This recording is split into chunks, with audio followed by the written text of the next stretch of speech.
Good morning बच्चों। आज आप लोगों के समक्ष एक और अच्छे से टॉपिक को लेकर आए हैं, जो कि आपके इंटरमीडिएट के साथ साथ आपके कंपटीशन विभाग में भी बहुत मदद करेगा। यह जो टॉपिक है इसे आप गंभीरता से ध्यान देंगे, क्योंकि इस टॉपिक में जो मैं टॉपिक आज लिया हूँ वह टॉपिक थोड़ा सा लॉन्ग है, वीडियो कुछ लॉन्ग हो सकती है, लेकिन एक ही वीडियो में भरपूर प्रयास किए इस टॉपिक को देने का।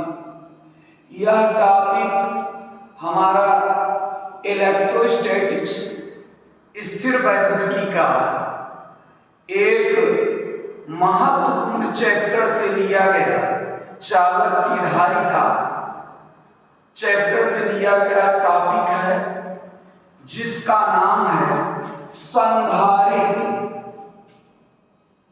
तो संधारित्र के बारे में बच्चों मैं 10 स्टेप में बताया। ध्यान देना है आपको। थोड़ा सा वीडियो बड़ी हो सकती है, लेकिन अगर आप टाइम देते हैं तो एक ही वीडियो में पूरे संधारित्र के हर एक स्टेप को मैंने क्लियर कर दिया है। इसमें पहले स्टेप में मैंने रखा है संधारित्र की खोज। जो संधारित्र है इसकी खोज 1957 में एच बेकर ने किया। इस संधारित्र को 1957 में एच बेकर ने खोजा था। ये तो हो गई खोज। अब दूसरी बात आती है कि यह संधारित्र क्या है। तो आपको इस चित्र में दिखता होगा कि इसमें 2 प्लेटें हैं और 2 प्लेटें एक दूसरे के नजदीक हैं। एक प्लेट P1 है तो दूसरी प्लेट P2 है। 2 प्लेटें हैं, एक P1 है तो दूसरी P2। ये दोनों प्लेटें एक दूसरे के नजदीक हैं। इन पर बराबर, यानी जैसे Q बराबर और दिशा में विपरीत प्लस और माइनस आवेश है। और इनकी एक प्लेट पृथ्वी से जुड़ी है। जैसे मैंने किसी कॉन्सेप्ट को बताने के लिए बताया है कि कोई कॉन्सेप्ट शर्तों से जल्दी तैयार हो जाती है, कंडीशनों से जल्दी तैयार हो जाती है। जैसे संधारित्र की परिभाषा है तो उसमें मैं ये बता रहा हूं कि संधारित्र में 2 प्लेटें होनी चाहिए, पहली शर्त है। दोनों प्लेटें एक दूसरे के नजदीक होनी चाहिए, ये दूसरी शर्त है। इन पर बराबर और विपरीत प्रकार का आवेश होना चाहिए, ये तीसरी शर्त है। और इनकी एक प्लेट पृथ्वी से जुड़ी होनी चाहिए, ये चौथी शर्त है। अब चारों शर्तों को जब हम मिला देंगे तो संधारित्र की परिभाषा बन जाती है। तो चारों शर्तों को मिलाने पर संधारित्र की परिभाषा क्या बनती है? संधारित्र 2 ऐसे चालकों का युग्म है जो एक दूसरे के समीप में है। इन पर बराबर और विपरीत प्रकार का आवेश है और उनकी एक प्लेट पृथ्वी से जुड़ी है। यह घटना संधारित्र कहलाती है। तो ये तो संधारित्र की परिभाषा हुई। अब संधारित्र की परिभाषा में हमारा एक चीज और संधारित्र में समझना है कि ये प्लस Q माइनस Q ये आवेश किस प्रकार मिले। जब किसी वाह्य स्रोत से बच्चों, जब किसी वाह्य स्रोत से संधारित्र की पहली प्लेट को प्लस Q आवेश दे दिया जाता है तो प्रेरण के कारण इसकी दूसरी प्लेट पर माइनस क्यू आवेश उत्पन्न हो जाता है और इस दूसरी प्लेट के बाहरी सतह का प्लस क्यू आवेश पृथ्वी से जुड़ा होने के कारण पृथ्वी में चला जाता है। इस प्रकार संधारित्रों में आवेशन का क्रम चलता है। अब बात आती है कि संधारित्र क्या है, इसका आवेशन कैसे हुआ और इसमें लास्ट में जो आवेश आया वो पृथ्वी में चला गया। जब पृथ्वी में चला जाता है तो ये निरावेश हो जाता है, यानी संपूर्ण आवेश शून्य हो जाता है, क्योंकि पृथ्वी एक बहुत बड़ा चालक है, वे सभी आवेशों को समावेशित करता है। अब बात आती है कि तीसरा स्टेप में आता है संधारित्र की धारिता। संधारित्र की धारिता, तो संधारित्र की धारिता की परिभाषा एकदम सिंपल है कि संधारित्र की एक प्लेट को दिया गया आवेश, संधारित्र की एक प्लेट को दिया गया आवेश और उन दोनों प्लेटों के बीच उत्पन्न विभवांतर के अनुपात को संधारित्र की धारिता कहते हैं। फिर से बच्चों सुनिए इसकी परिभाषा, बहुत सिंपल परिभाषा है। संधारित्र की एक प्लेट को दिया गया आवेश तथा उनके प्लेटों के बीच उत्पन्न विभवांतर के अनुपात को संधारित्र की धारिता कहते हैं। इसे कैपिटल सी से व्यक्त करते हैं और यह संधारित्र की धारिता को दिया गया अगर आवेश Q है और प्लेटों के बीच उत्पन्न विभवांतर V हो तो संधारित्र की धारिता का सूत्र मिलता है C बराबर Q/V। ये संधारित्र की धारिता का सूत्र है। अब बच्चों इसी में मैं मात्रक बताता हूं। अब मात्रक हमेशा ध्यान रखिएगा सूत्र की सहायता से निकल जाता है। तो संधारित्र की धारिता का मात्रक Q का मात्रक होता है कूलाम, V का मात्रक होता है वोल्ट।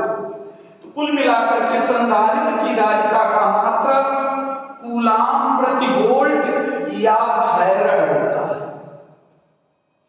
ये जो फैरड होता है वैज्ञानिक नाम है और इस वैज्ञानिक नाम से संधारित्र की धारिता का मात्रक जुड़ा है।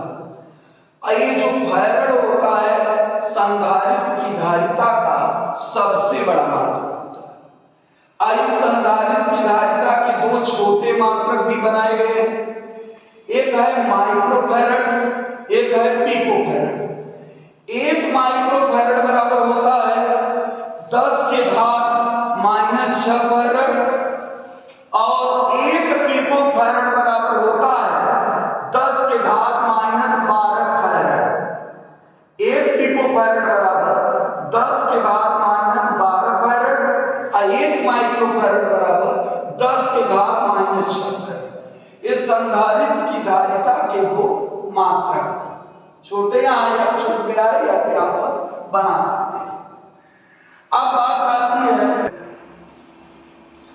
संधारित्र की धारिता की 4 कड़ियों के बाद मैं 5वीं कड़ी पर चलता हूं, वो है संधारित्र की धारिता की निर्भरता। संधारित्र की धारिता किन किन बातों पर निर्भर करती है? तो मैंने 3 बातें बताया है कि संधारित्र की धारिता मुख्यतः 3 बातों पर निर्भर करती है, जिसमें पहली बात है C is proportional to A, दूसरी बात है C is proportional to M/D, तीसरी बात है C is proportional to K। ये 3 बातें। इन 3 बातों में पहली बात क्या है कि जो संधारित्र है इसकी धारिता प्लेटों के क्षेत्रफल के अनुक्रमानुपाती होती है। ए माने क्षेत्रफल, तो प्लेटों का जो क्षेत्रफल होता है ए, संधारित्र की धारिता प्लेटों के क्षेत्रफल के अनुक्रमानुपाती होती है। C is proportional to A। इसका अर्थ क्या है बच्चों कि अगर प्लेटों के क्षेत्रफल को हम कम कर देंगे तो इनका विभवांतर संधारित्र का जो प्लेटों के बीच का विभवांतर है वह बढ़ जाता है। और जब प्लेटों का बीच विभवांतर बढ़ जाता है तो संधारित्र की धारिता जो होती है वह घट जाती है। दूसरी बात है C is proportional to 1/D, यानी कि संधारित्र की जो धारिता है वह प्लेटों के बीच की दूरी के व्युत्क्रमानुपाती होती है। संधारित्र की जो धारिता है वह प्लेटों के बीच की दूरी के व्युत्क्रमानुपाती होती है, अर्थात C is proportional to 1/D। समझ में आ रहा है बच्चों? अब ये अगर प्लेटों के बीच की दूरी को कम कर देते हैं तो इनके बीच का विभवांतर भी कम हो जाता है, जिसके फलस्वरूप संधारित्र की धारिता बढ़ जाती है। यानी D के कम होने पर संधारित्र की धारिता बढ़ जाती है। अब बात आती है तीसरी बात क्या है? कह रहे हैं कि संधारित्र की धारिता परावैद्युतांक माध्यम के अनुक्रमानुपाती होती है, अर्थात इनके बीच अगर संधारित्र के प्लेटों के बीच कोई परावैद्युत माध्यम रख दिया जाता है तो संधारित्र की धारिता बढ़ जाती है। ये 5 बातें हो गई संधारित्र के लिए। निर्धारता मैंने भी बता दी। अब संधारित्र में कभी कभी कोई पूछता है कि AC धारा प्रवाहित होती है कि DC? तो जो संधारित्र में धारा का उपयोग होता है अधिकांशतर AC का उपयोग होता है। संधारित्र AC धारा को नियंत्रित कर लेती है लेकिन DC धारा को नियंत्रित नहीं कर पाती, उसे रोक देती है। अब मुद्दा उठता है AC को एक्सेप्ट करना, DC को इफेक्ट मतलब उसको एक्सेप्ट नहीं कर पाती है, रोक देती है। ऐसा क्यों? तो मैं बताने वाला हूं कि जो संधारित्र में धारा का उपयोग होता है AC वो प्रत्यावर्ती धारा है और जो DC है वो दिष्ट धारा है। दिष्ट धारा को रोकता क्यों है? क्योंकि दिष्ट धारा के लिए ओमेगा का मान 0 होता है, जिसके कारण संधारित्र का जो प्रतिरोध XC निकलता है वह 1/ओमेगा C होता है। ओमेगा का मान 0 होने पर XC का मान अनंत हो जाता है, क्योंकि ये बटे 0 निकलेगा 1/0 हो जाएगा पूरा, तो 1/0 का मान अनंत हो जाएगा। तो कहने का मतलब है कि संधारित्र में जब DC धारा बहती है तो उसका धारती जो प्रतिरोध होता है वह अनंत होता है, अर्थात हाई लेवल का हो जाता है, जिसे संधारित्र अपने को एक्सेप्ट नहीं कर पाता है। इसलिए DC जैसी धारा को यह रोक कर AC धारा को ही एक्सेप्ट करता है। अब जब संधारित्र में धारा का प्रयोग हो गया तो 6वीं कड़ी है। अब बच्चों आप लोगों के पास संधारित्र का संयोजन मैं बताने जा रहा हूं। संधारित्रों का संयोजन 2 तरह से होता है। एक का नाम है श्रेणी क्रम और एक का नाम है समांतर क्रम। श्रेणी क्रम और समांतर क्रम कैसे होते हैं?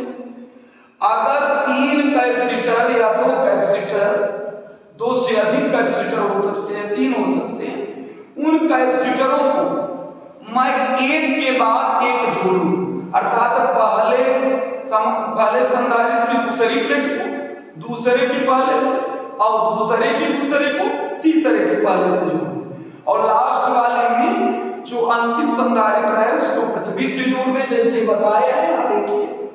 और संधारित्र की पहली प्लेट को किसी ऐसे स्रोत से जोड़ दें जहां पर हम वैद्युत आवेश को जोड़ सकें।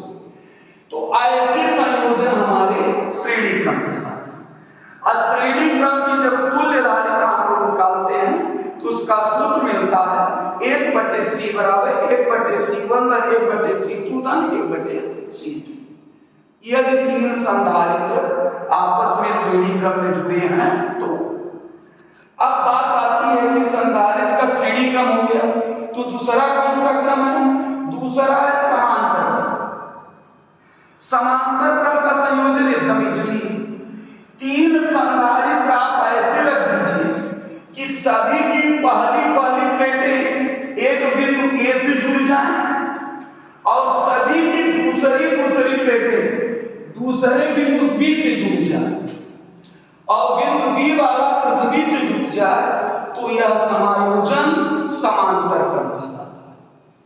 समांतर क्रम का संयोजन में सभी संधारित्रों की पहली प्लेटें एक बिंदु से और दूसरी प्लेटें दूसरे बिंदु से जुड़कर पृथ्वी से जुड़, पृथ्वी का जुड़ना तय होता है, क्योंकि ये शर्त है संधारित्र की चौथी कि उसकी एक प्लेट पृथ्वी से जुड़ी होनी चाहिए। तो श्रेणी क्रम में भी पृथ्वी से जुड़ा है, समांतर क्रम में भी पृथ्वी से जुड़ा है। समांतर क्रम में जो संधारित्र की तुल्य धारिता निकाली जाती है वह C बराबर C1 धन C2 धन C3 निकाली जाती है। इस प्रकार संधारित्रों का मैंने संयोजन भी आपके समक्ष रखा। अब कभी ये भी लोग पूछते हैं कि संधारित्र बनाया क्यों जाता है? सबसे बड़ा मुद्दा है कि संधारित्र हम लोग क्यों बनाते हैं, हमारे दैनिक जीवन में क्या इसकी उपयोगिता है, यानी संधारित्र क्यों हम लोग बनाते हैं। तो इसका मुद्दा यह है कि जैसे आप लोग दैनिक जीवन में पंखे का उपयोग करते हैं, विद्युत मोटर का उपयोग करते हैं, इन सब को स्टार्ट करने के लिए, चलाने के लिए कम ऊर्जा की आवश्यकता नहीं पड़ती, अर्थात कम सप्लाई धारा की आवश्यकता नहीं पड़ती है, उसके लिए अधिक सप्लाई की धारा की आवश्यकता पड़ती है। अधिक धारा की सप्लाई की आवश्यकता के कारण हम संधारित्र का उपयोग करते हैं, क्योंकि संधारित्र आवेश का संचय करती है, ऊर्जा का संचय करती है, वह अपने पास ऊर्जा को रिजर्व बनाए रखती है। जब संधारित्र अपने पास ऊर्जा को बनाए रखती है तो उसी ऊर्जा के माध्यम से, हाई सप्लाई के माध्यम से, संधारित्र जो हाई सप्लाई देता है उसके माध्यम से पंखों को, विद्युत मोटरों को चलाया, स्टार्ट किया जा सकता है। इसलिए हमारे दैनिक जीवन में संधारित्र का उपयोग बहुत ज्यादा इंपॉर्टेंट है। इसलिए संधारित्र हम लोगों के लिए आवश्यक है, इसलिए इसका बनाना ज्यादा आवश्यकता हुआ है, क्योंकि अगर यह न हो तो हाई सप्लाई वाले उपकरणों को चलाया नहीं जा सकता। इसी के साथ 8 स्टेप हुआ। एक स्टेप का मैं आपको परिचय देता गया। अब आता है कि व्यंजक। कभी कभी ये होता है कि संधारित्र आप जो पढ़े हैं उनसे आप कौन कौन से व्यंजक को डिराइव कर सकते हैं। तो मैंने कहा कि संधारित्र जो है एक इलेक्ट्रोस्टैटिक के चालक की धारिता चैप्टर का महत्वपूर्ण टॉपिक है। इस संधारित्र के माध्यम से समांतर प्लेट संधारित्र की धारिता ज्ञात की जाती है, उसके लिए व्यंजक निकाला जाता है। गोलीय संधारित्र की धारिता भी ज्ञात की जाती है और उसके लिए भी व्यंजक निकाल लिया जाता है संधारित्र का उपयोग करके। और उसके साथ ही साथ संधारित्र की स्थितिज ऊर्जा के लिए भी व्यंजक निकाला जाता है। और एक कंडीशन में और इस संधारित्र का उपयोग होता है कि अगर संधारित्र के बीच कोई टी मोटाई का परावैद्युत पदार्थ रख दिया जाए तब उसकी धारिता के लिए भी व्यंजक संधारित्र का उपयोग करके ज्ञात किया जा सकता है। अर्थात इंटरमीडिएट के दृष्टिकोण और कंपटीशन के हिसाब से संधारित्र एक ऐसा टॉपिक है जिसकी जानकारी आपको प्राप्त करना अत्यंत आवश्यक है। इसीलिए हम हर एक पॉइंट को एक के बाद एक करके आपके समझ रख रहा हूं। अब बच्चे इंटरेस्टेड होकर के हर एक पॉइंट पर ध्यान दें, जिससे इस टॉपिक को अच्छी ढंग से या सरलता से आप प्राप्त कर सकें। अब व्यंजक के बाद लास्ट बचता है कि जब ये संधारित्र हम लोग जानते हैं, तो इस संधारित्र का हम लोग अपने दैनिक जीवन में कहाँ उपयोग करते हैं। तो इसमें उपयोगों में मैंने बताया है आवेश का संचय करने, यानी किसी भी परिपथ में आवेशों का संचय अगर किया जाए तो संधारित्र के माध्यम से किया जा सकता है। ऊर्जा का संचय करने में, वैद्युत उपकरणों में, प्रत्यावर्ती धारा को कंट्रोल करने में, नियंत्रण करने में और इलेक्ट्रॉनिक परिपथों में हम संधारित्र जैसे उपकरण का उपयोग करते हैं। एक टॉपिक आपको जैसे मैं शुरुआत में बता दिया था कि बहुत ही इंपॉर्टेंट है। इसके बारे में जितनी इंपॉर्टेंट जानकारी थी, जो कंपटीशन के लिहाज से या इंटरमीडिएट के लिहाज से जरूरी था, हर पदों को हमने एक एक टर्म बनाकर व्यक्त किया है, जिससे बच्चों को तैयार करने में कोई दिक्कत न पड़े। हमें यह जरूर स्पष्ट होता है कि हमारे ये बच्चे इस टॉपिक को विधिवत सुनकर, समझकर अपने दिमाग में रख सकते हैं। और मैं आपसे यही कहता हूं कि बेटा हर एक स्टेप पर आप कायदे से ध्यान दें और इसे तैयार करके अपने जीवन के जो आकांक्षाएं हैं उसे पूर्ण करें और अपनी कामयाबी को हासिल करें।